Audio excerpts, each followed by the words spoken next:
আসসালামু আলাইকুম, welcome to my YouTube channel and Facebook page Walid traveller. আজকে আপনাদের সাথে ছোট একটা বিষয় শেয়ার করব। সেটা হচ্ছে আমরা যখন প্রথম সকালবেলা সারা রাত গাড়ি বন্ধ থাকার পরে আমরা বাইকটা স্টার্ট দিব, যে বাইকই হোক, 80 সিসি হোক আর 150 সিসি হোক, বা এখন তো 350 সিসি আসতেছে, যেই সিসি হোক না কেন, আমরা সকালবেলা প্রথমে বাইকটি স্টার্ট দিয়ে অন্তত চেষ্টা করব 1 মিনিট রেখে দেওয়ার জন্য।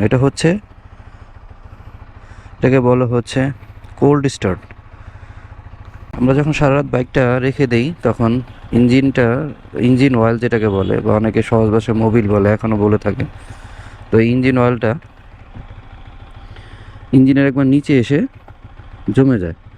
তো স্টার্টটা দিয়ে রাখলে কি হয়, গাড়ির আরপিএমটা অ্যাডজাস্টমেন্ট অটোমেটিক হয়ে যায়। তার সাথে হচ্ছে ইঞ্জিন অয়েলটা পুরো ইঞ্জিনটার মধ্যে ঘোরার সুযোগ পায় এবং সব জায়গায় ইঞ্জিন অয়েলটা পৌঁছে যায়, ইঞ্জিনের প্রত্যেকটা পার্ট বাই পার্টে পৌঁছে যায়। এতে আপনার গাড়িটা দীর্ঘদিন চালানোর জন্য আপনার ইঞ্জিনটা ভালো থাকবে। তো এই টিপসটা আপনারা ট্রাই করতে পারেন। ট্রাই না, এটা মাস্ট বি, যারা বাইক চালান তাদের এই জিনিসটা অবশ্যই করা উচিত, যাতে আপনার বাইকটা ভালো থাকে, বাইকের ইঞ্জিনটা ভালো থাকে। কারণ বাইকের ইঞ্জিন ভালো থাকা মানে আপনার বাইক ভালো থাকা। বাইকটার অবস্থা খুব খারাপ, কিছুদিন যাবৎ বৃষ্টি হচ্ছে, তো আজকে এটাকে ওয়াশ করাবো। তো ভালো থাকবেন, এই ছিল আজকের ভিডিও, শর্ট একটা ভিডিও। আসসালামু আলাইকুম।